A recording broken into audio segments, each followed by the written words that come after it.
Muy buenas noches. Una decisión histórica, me atrevería a ponerle ese adjetivo a la que tomó ayer la Suprema Corte de Justicia de la Nación. 8 de los 11 ministros declararon inconstitucional el traspaso de la Guardia Nacional a la Secretaría de la Defensa Nacional, con argumentos contundentes.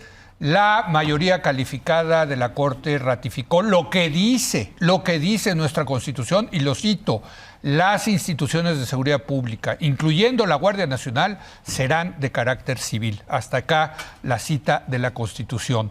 Desde luego era un total despropósito que una legislación secundaria violara lo que ordena la ley fundamental y mandara a la Guardia Nacional al ámbito de lo militar.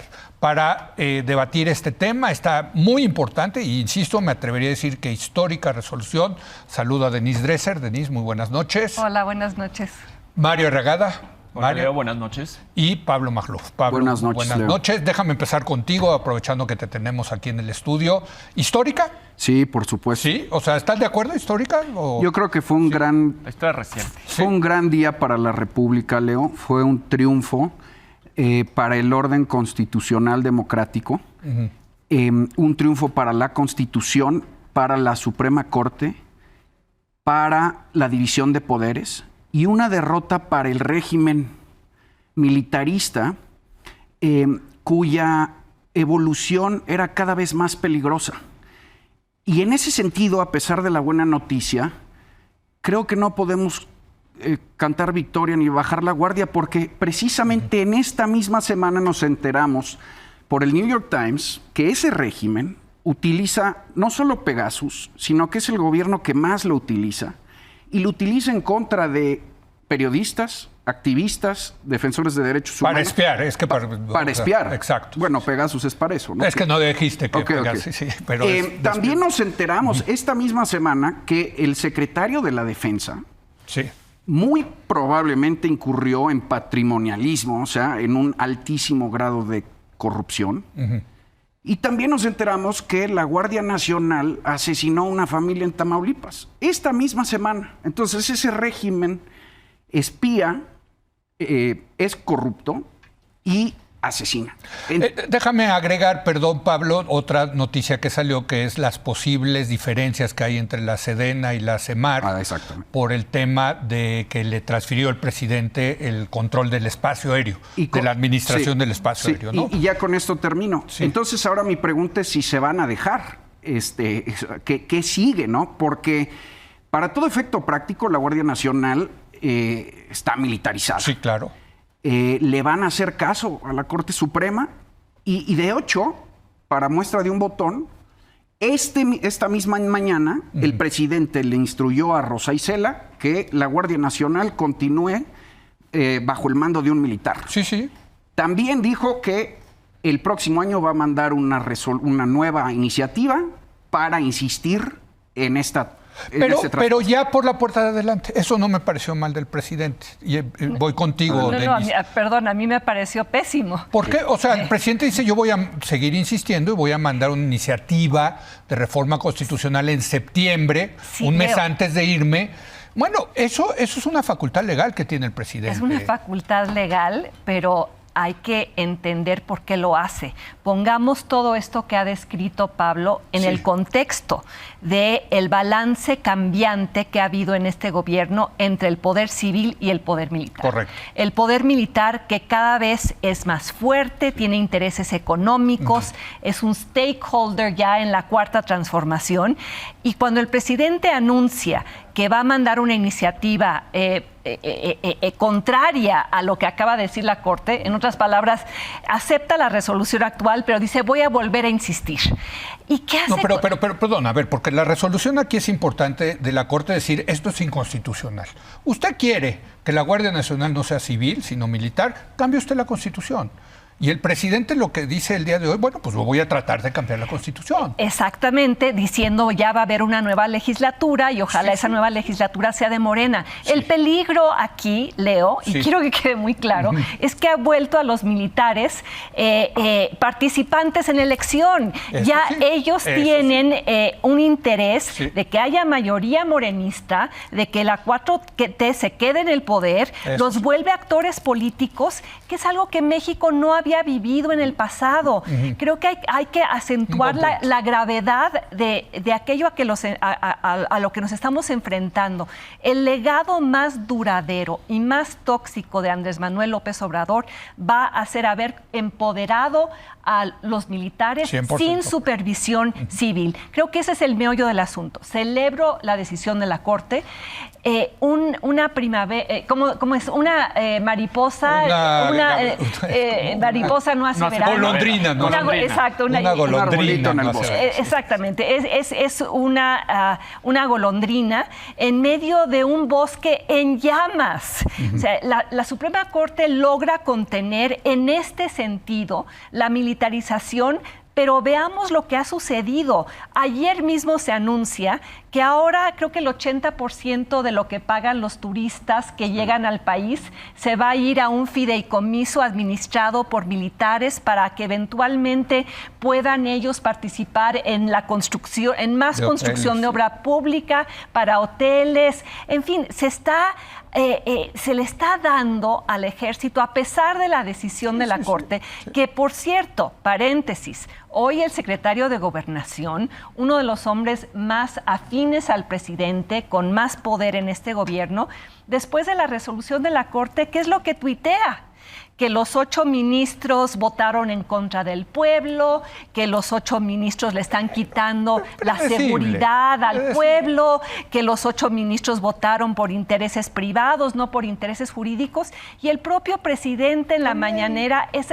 Leo. ¿Te sorprendió? No, a ver, no me sorprende, pero no me parece bien. No, estoy de acuerdo. Tú estás diciendo que estaba bien. No.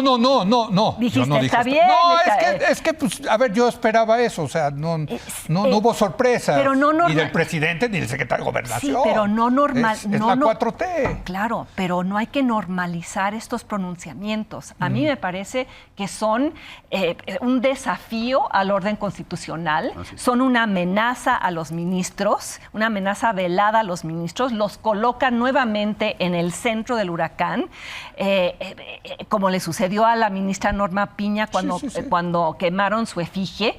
Entonces celebro lo ocurrido, pero veamos también todas las otras manifestaciones de militarización que están ocurriendo. No, sin duda. Y frente a las cuales el presidente acepta regañadientas lo que dice la Corte, pero dice que va a seguir insistiendo, y por otras leyes secundarias, por la vía de decretos, por la vía de instruirle a Rosa Isela que se quede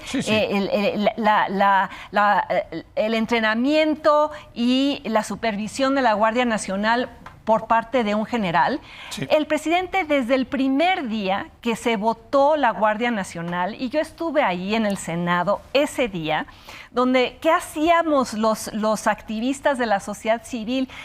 Estaban arrastrando el lápiz los miembros de Seguridad Sin Guerra para tratar de cambiar lo que el presidente había mandado, y celebramos que se logró la temporalidad de la Guardia Nacional, acotarla a solo 5 años y que solo fuera bajo un mando civil, o sea, añadirle una serie de controles que el presidente ignoró desde el día 1, nombrando a un exmilitar retirado al frente de la Guardia Nacional.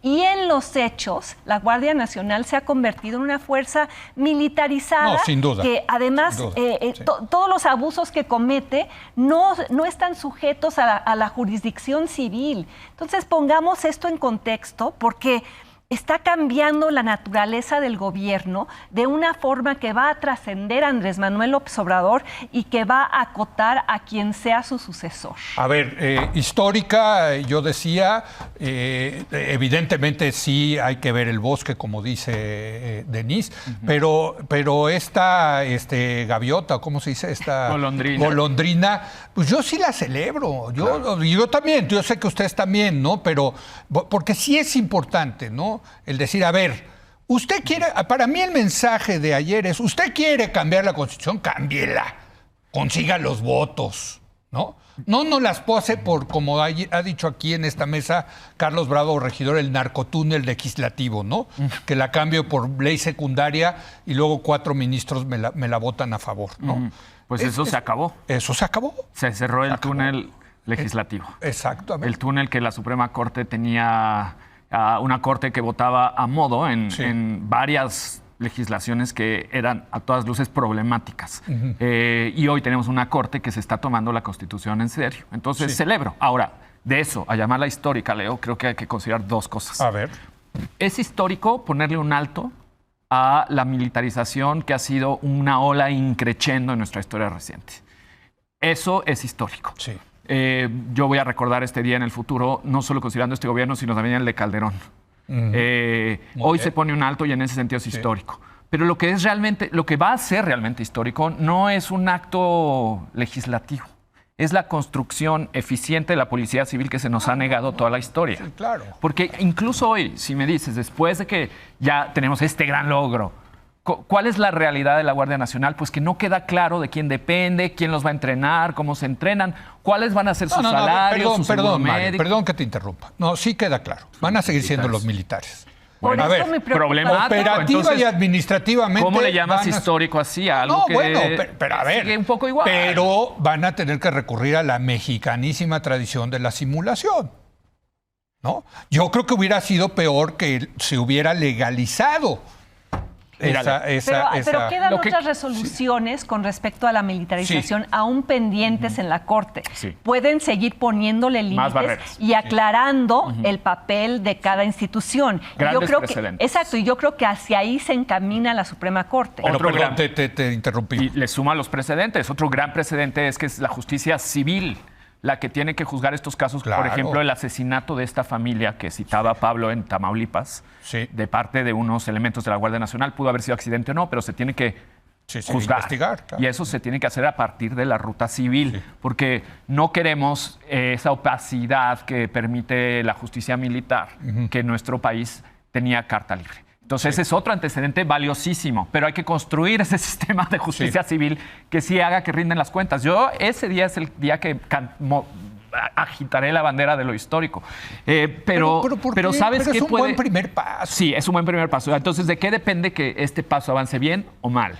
Bueno, uno de esos es sin duda la elección, porque los candidatos supongo que van a tener que tomar posición. Claro, el secretario de Gobernación ya tomó posición, claramente con lo peor de ese discurso militarista que es malo, no tanto porque sea militarista, o sí también, pero es sobre todo fatal porque es con 0 argumentos, 0 datos de si funcionó para viajar la violencia, y siendo el encargado de la seguridad de la política interior no puedes solo andar haciendo propaganda sin datos sobre si funciona o no la estrategia de seguridad.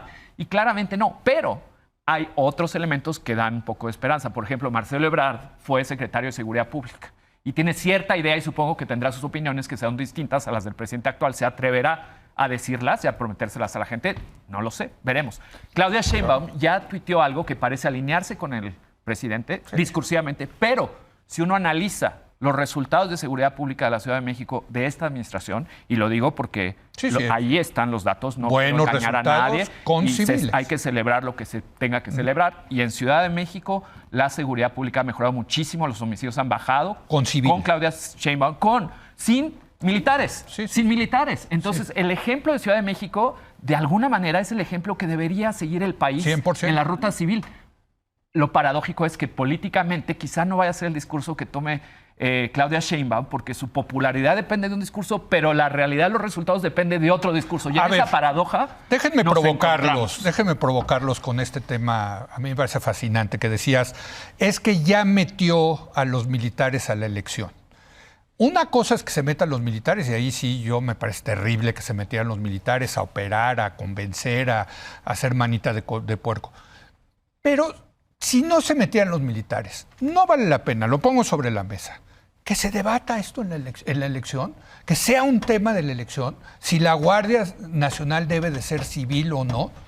Bueno, hay quienes piensan que debe ser militar. Yo creo que debe ser civil y creo que en esta mesa todo se ve. Que se debata. Y que a ver, que sea parte porque la oposición de la elección. Está dividida en este tema. Ya habíamos discutido aquí que existe una ideología militarista y yo creo que hay incluye muchos, a la oposición. Hay muchos que podrías decirse que inventada por la oposición. Que hay muchos que nos están... Bueno, el que empezó fue Calderón. No, pero la Guardia Nacional iba a quedarse solo, o sea, militarizada, digamos, por 5 años. Se extendió el plazo a 9 años por iniciativa del PRI, el partido de oposición, que asume la agenda militarista del gobierno como suya y se vanagloria de. Pero entonces, a ver, Pablo. Yo quiero introducir otro tema. Venga. ¿Sí? No, sí, está bien. Digo, yo pongo sobre la mesa lo de la... Yo creo que a mí no me parece mal que se debata esto en serio. Para cerrar ese tema, yo estoy abierto al debate, pero yo no creo que hay datos ni evidencia que sustenten el camino militarista. No, claro que no. Los resultados han sido malísimos. Entonces, si el debate se da en torno a datos, el debate lo gana la posición antimilitarista. Pero no se va a dar. No se va a dar ahí. Sí. Déjame introducir un tema importante, Leo. A mí me interesa saber por qué triunfó este proyecto en la Corte. El propio juego de la Corte también es muy interesante. Eso está bueno también. Porque se empieza a ver poco a poco cómo va menguando el bloque obradorista dentro de la Corte. Y me parece que obedece a 3 elementos. Por supuesto que el proyecto de Alcántara era muy bueno. Muy bueno. Pero también la ley era abiertamente anticonstitucional. Entonces, ¿qué es lo que sucede? Yo identifico 3 elementos, 2 internos y 1 externo. El interno es evidentemente la salida de Saldívar. De la presidencia. De la presidencia de la Corte. Porque ahí sigue. Sí, claro. Que sabíamos que tenía una actitud de abyección, pero ahora nos estamos dando cuenta realmente cuánto, ¿no? A medida que se van destrabando todas las leyes que tenía él atoradas, sospechosamente, casi como si se destapara un caño, ¿no? Y segundo, pues su contraparte, el ascenso de Norma Piña, que está liberando las cadenas. Sí. Y el tercer elemento externo es el apoyo multitudinario de la Marcha Rosa. A mí me parece que le ha dado un respaldo a los ministros, porque muchos de ellos fueron propuestos por López Obrador. ¿Por qué se voltearon? Yo creo que han agarrado valor con la salida de Saldívar y con el apoyo popular. Y el presidente va de salida. También ayuda. Ahora, no cantemos victoria tampoco, porque ese bloque obradorista, compuesto por Saldívar, la ministra plagiaria y Loretta Ortiz, pues son 3, ¿no? Sí, con uno más. Con uno más. Y hay muchas resoluciones ahí atoradas que dejó Saldívar, que con uno más, pues la libra el presidente. Estamos hablando de un voto. Tampoco es un equilibrio frágil en algún sentido, ¿no? Pero bueno, no sé si le quieras entrar a este tema o al de la selección. A ver, los argumentos tanto de Saldívar como de la ministra plagiaria y de Loretta Ortiz fueron vergonzosos. No tenían sustentación jurídica, eran maromas, Saldívar tratando de alguna manera justificar su voto cuando él años antes, en el sexenio de Peña Nieto, había votado en contra de la Ley de Seguridad Interior. Pero se vale cambiar de opinión. Pero la Constitución no cambia. No, sí cambió. Sí cambió, sí. Pero cambió con acotaciones muy claras. Sí. En esto de jugar a abogado del diablo, Leo, también no te pases, porque... Mira mi trago roja del infierno. No, en aquel momento los argumentos de Saldívar contra la militarización eran contundentes y decía que esto, dijo, es un fraude contra a la Constitución. Y de hecho, en la discusión discusión en la Suprema Corte, hubo ministros que como que usaron eso echándoselo en cara claro. y diciendo que esto que se estaba intentando hacer era el verdadero fraude a la Constitución.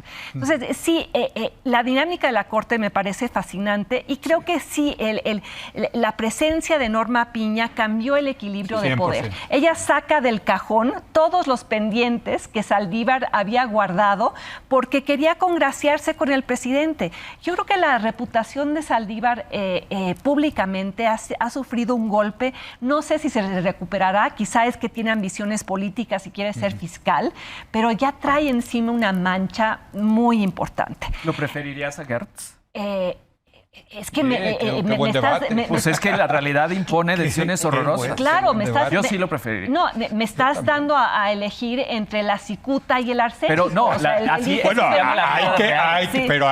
que tomar decisiones. Y antes de terminar sobre lo que ocurrió dentro de la Corte, que sí celebro, pero celebro con ciertos límites o tratando de ser realista, porque el mismo día que se da el voto histórico de la Corte, el presidente anuncia que todo lo relacionado con el sistema de espionaje Pegasus va a estar reservado por 5 años. O sea, el INAI le había INAI, que no quiero oír tu opinión sobre el INAI, Leo, ya la conozco, guárdatela, por favor. Ando de Contreras últimamente, ¿verdad? Es el INAI que el presidente no sabe cómo funciona, cree que es un edificio donde está guardada toda la información del gobierno. En folders. No sabe que el INAI se la pide a las otras dependencias, o sí lo sabe, pero quiere engañar al pueblo de México. El INAI le había exigido a la Sedena que hiciera público todo lo relacionado con la compra de Pegasus. Sí. Y quiero que le quede muy claro a quienes nos están viendo. Y si se debate la militarización a futuro en el país, el ejército mexicano espía a ciudadanos, espía a civiles, espía a defensores de derechos humanos, espía a periodistas incómodos de manera ilegal. Y a opositores. Y a opositores de manera ilegal. Lo ha hecho desde Calderón, pero ahora lo hace mucho más. Y lo hace en contra de una promesa de campaña del presidente López Obrador de terminar con el espionaje. Ese espionaje, el presidente dice, no existe, es inteligencia, pero voy a reservar todos los contratos por 5 años. O sea, incrementando la opacidad, dándole cobertura política a ese ejército espía.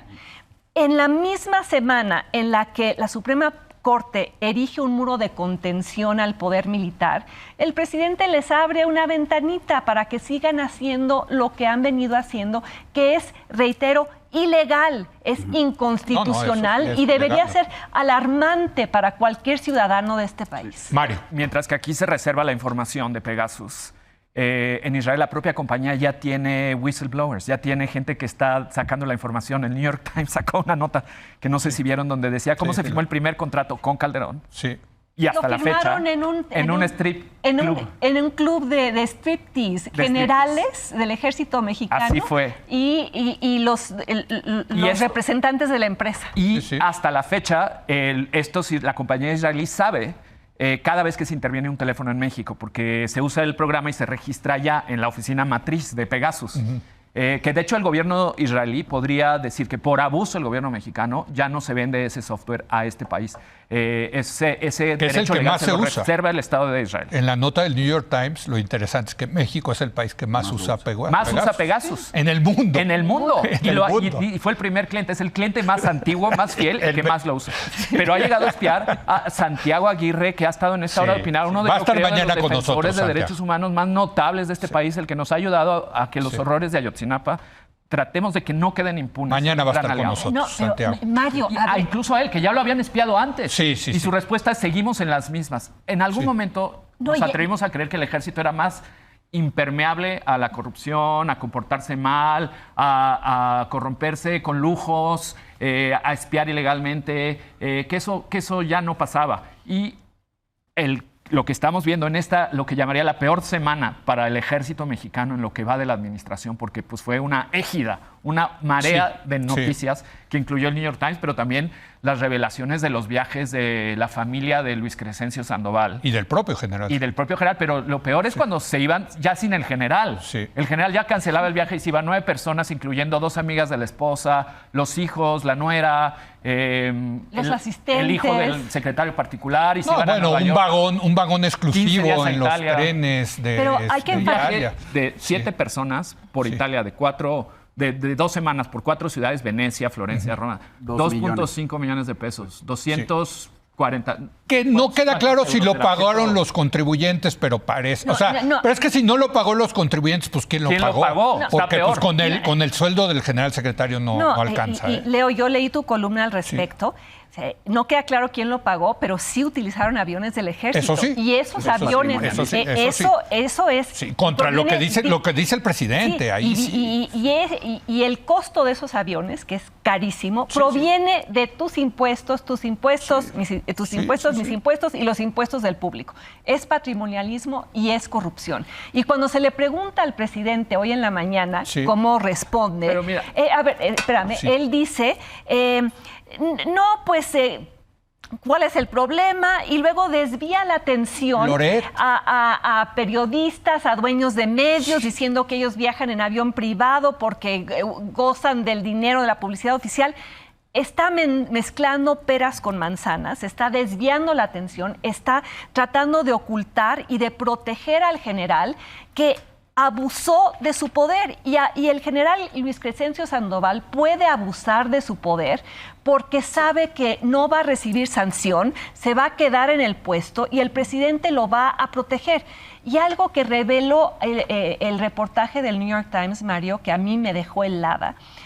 El ejército ya estaba usando Pegasus para espiar durante lo que estaba ocurriendo en Ayotzinapa, la noche de Ayotzinapa, y no hizo absolutamente nada Mario, para ayudar. Termina para que vaya solo Pablo. quería cerrar, pero nota al pie de lo que dices, también lo que reveló ese reportaje es que el hijo del general secretario, yo no sabía, a lo mejor lo reveló para mí solamente. Sí. Trabaja en el Centro Nacional de Inteligencia, que es esta zona donde se usa el Pegasus, este grupo oscuro dentro del ejército. Y se fue a Rusia a acompañar a la banda del militar en la otra investigación. En la otra investigación. Entonces hay el caso del hijo también, ligado al uso de Pegasus en este Centro Nacional de Inteligencia. Ahora, le fue mal al ejército esta semana. Es que no le conviene que le vaya mal al ejército de México. Mira, yo lo único que quería, solo para que mi tiempo fue cortado a la mitad, solo quería tampoco insistir tanto en este caso, que sí es muy importante y le hace una mancha severa a la reputación y legitimidad moral del ejército, a mis ojos al menos. Pero creo que al de la población también, porque el caso es escandaloso. Pero no es necesariamente lo más importante. Lo más importante de todo esto es lo que Carlos Pérez Ricart ha llamado la invisibilización de la militarización de la fuerza pública local, de la seguridad pública local. Había un secretario de Seguridad Pública local en 2019, había 4 en 2020 y hay 12 o 19 en 2022. Lentamente han ido tomando control de los órganos locales, no solo de la Guardia Nacional. Y en los órganos locales es donde se encuentra, como lo demuestra la Ciudad de México, como decía, donde está la solución a nuestros problemas de violencia. Y que se militarice eso sí nos deja precariamente colocados para acabar con la violencia en este país. Por cierto, en Quintana Roo, donde tú vives, nombraron un civil que duró una semana porque presionaron a la nueva gobernadora para que, a Manelik, para que pusieron a un militar. Oiga, me queda un minuto y se lo voy a dar a Pablo para que... Pues nada, es que si es la peor semana en el ejército, creo que también el ejército se debe a sí mismo una reflexión en el contexto de este debate que proponemos el próximo año.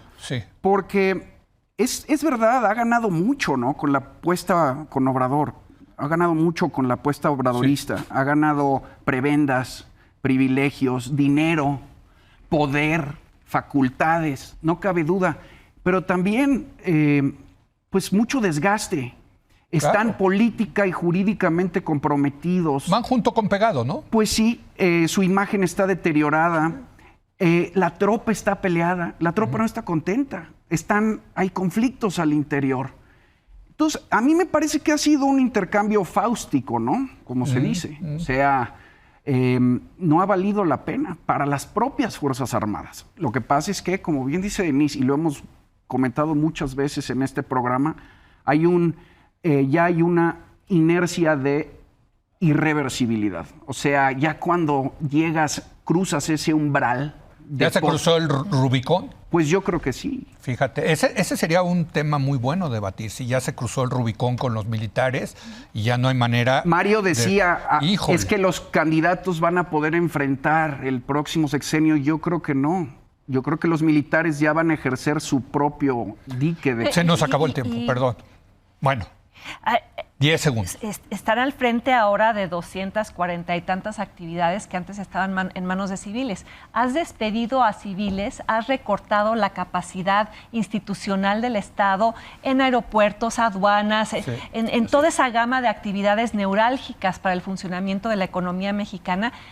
¿Cómo echas para atrás eso? Exacto. 10 segundos para que no digas que no hubo equidad. Justicia. Exacto. Bueno, nada, simplemente añadir que obviamente sí queremos y necesitamos un ejército profesional en este país. El ejército es parte fundamental del Estado mexicano y merece un lugar respetado y respetable. Solo hay que pensar el ejército para qué queremos que haga. ¿Hay un lugar para que patrulle y vigile y tenga cierto control territorial del país? Yo creo que sí. ¿Tiene un lugar en la seguridad pública barrial de nuestras comunidades? Yo creo que no. Pero ese es el debate que hay que tener. Ese es el debate, pero se nos acabó el tiempo. Gracias, Denise, Pablo. Gracias, Mario. Es un placer tener la mesa completa aquí en el estudio. Vamos a hacer una breve pausa. Y ahora invité a Luisa Conesa, ella es abogada, especialista en constitucional, para que nos diga las implicaciones reales, jurídicas, de esta decisión de la Corte. Regresamos.